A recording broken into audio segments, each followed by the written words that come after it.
Você se lembra Ah.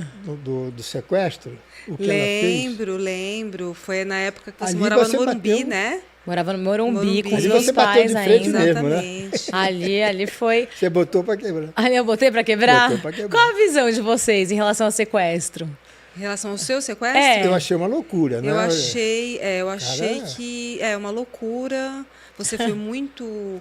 Passou uma frieza. A frieza, É assim, um controle. Eu lembro disso.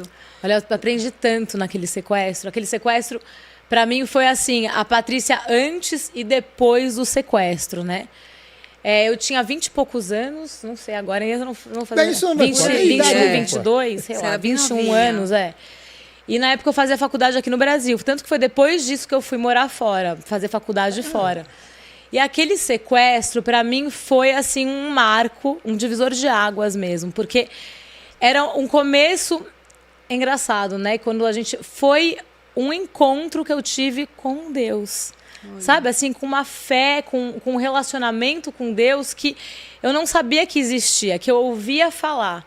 Mas no sequestro eu experimentei esse cuidado de Deus, sabe? Com a gente.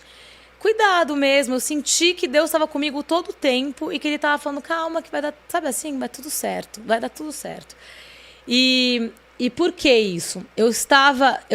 Teve um dia, muitos meses atrás, que eu acordei e eu tive um sonho e que eu estava com uma funcionária em casa. E aí essa funcionária, eu estava com ela ali e aí, de repente, ela tinha tipo, um mar aqui na frente e uma gaiola. Sabe com aquelas gaiolas que tem tubarão, mas os tubarões Sim. ficavam fora da gaiola? Não, no sonho, eu entrava na gaiola e os tubarões estavam dentro da gaiola. Deus. E aí, então, a funcionária que trabalhava na casa dos meus pais, eu deixava ela e eu mesmo entrava na gaiola e eu nadava com os tubarões. E eu não sou uma pessoa que fica contando o sonho, mas acho que eu acordei, cruzei com ela, falei, nossa, eu ia com você hoje. E aí eu contei pra ela o sonho, compartilhei esse sonho. Muitos meses depois, o sequestrador entrou na minha casa, ele pegou uma funcionária de casa, ele estava com a arma, quando eu cruzei com ele dentro de casa, ele estava com a funcionária. E aí ele perguntava assim, quem é você? Aí eu falei, eu sou a Patrícia. Aí a funcionária, ela é filha. E aí você vai comigo, vai comigo. Aí ele deixou ela, me pegou. E aí a gente foi até a garagem, eu entrei no carro. E aí naquele momento ele colocou um capuz em mim. Eu entrei no carro, ele falou assim, olha Patrícia, isso aqui é o sequestro. Eu sou o Tubarão 1, ele é o Tubarão 2. Que isso? Tô arrepiada. Nessa hora, eu lembrei do sonho. E aí eu só vi assim, Deus tá comigo. Tipo assim, Deus já tinha meio que... E no sonho, eu nadava no meio dos tubarões e nada acontecia comigo. Então me veio aquela Nossa, que forte. certeza que nada ia acontecer. E ali foi uma experiência que eu falei, gente, Deus é presente, né? Deus tá comigo, Deus tá aqui.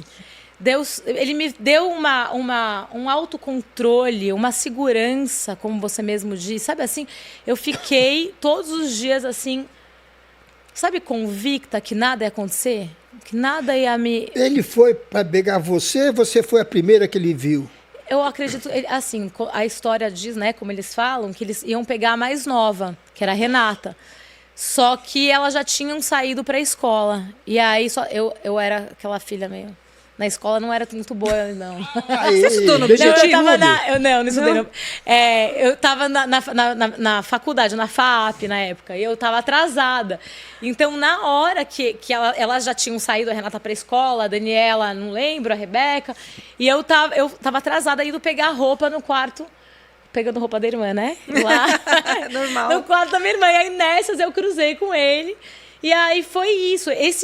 Quando eu voltei do sequestro, eu voltei certa mesmo que Deus é Deus, gente, nas nossas vidas. Se a gente se abre para abrir e conversar com ele fala com a gente, ele cuida.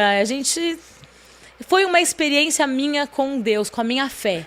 Eu acho que antes disso eu não tinha fé. Eu vivia sem esperança, sem saber. Mas você conhecia Deus? Eu conhecia como judia, fiz bar mitzvah. A minha mãe já tinha tido esse... Porque é uma conversão, né? Parece que assim, Deus vai lá e toca, assim, né? Assim, minha mãe já tinha já tinha tido essa certeza dentro dela e ela ficava falando, achava ela uma chata. Falava, ai, minha mãe lá vem.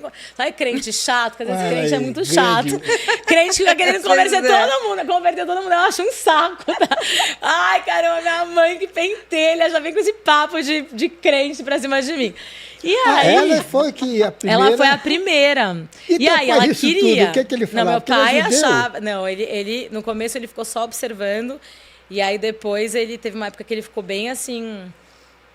Bem não contra, mas bem assim, observando, não tão entusiasmado. Mas aí, conforme ele foi vendo o nosso amadurecimento, porque tem algo que acontece no nosso coração, quando a gente tem fé, né? Quando a gente se relaciona com esse amor, conhece esse amor de Deus por nós, que é tão individual, Deus tão grande, tão preocupado com tanta coisa, como que ele vai se preocupar comigo, né? Oi? Mas quando de repente a gente conhece um Deus que se preocupa com a gente. É uma coisa muito maluca que acontece, mas acontece, tá, Carlos Alberto? Sou louca não, tá, gente? Mas acontece. E comigo aconteceu. E eu não quero ser essa crente chata, não quero fazer ninguém crente, tá? Não preciso acreditar no que eu acredito. Não, mas falar de Deus é gostoso. Mas pra mim foi uma experiência tão assim. Antes eu conhecia Deus, já ouvi falar. E depois do sequestro, eu senti ele comigo. Eu conheci ele falando comigo. Então, assim, foi uma experiência minha com Deus. Ninguém tira isso de mim hoje.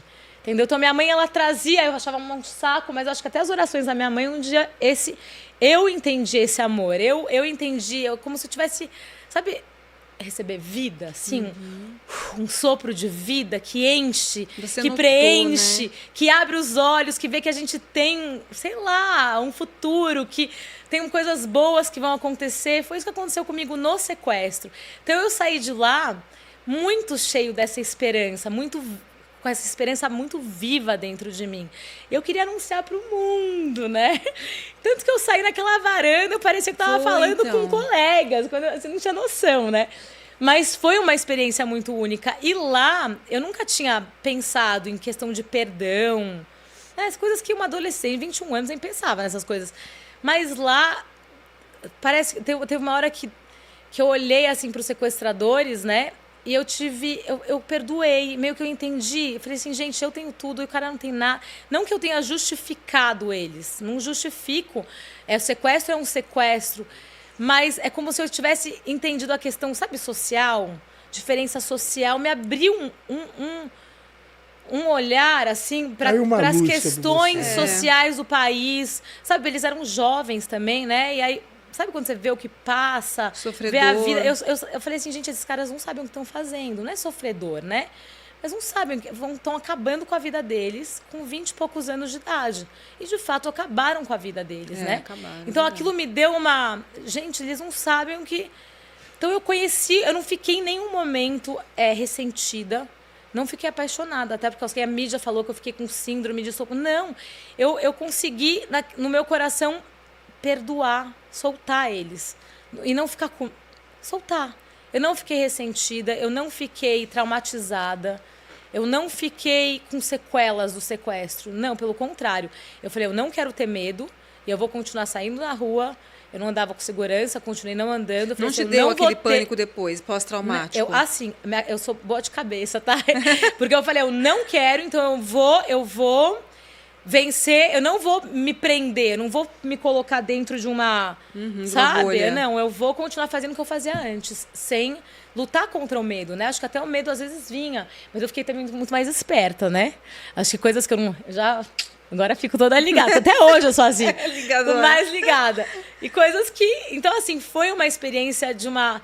Parece que eu não tinha vida, eu passei a viver de verdade, sabe? Passei a enxergar o mundo, as oportunidades com outros olhos.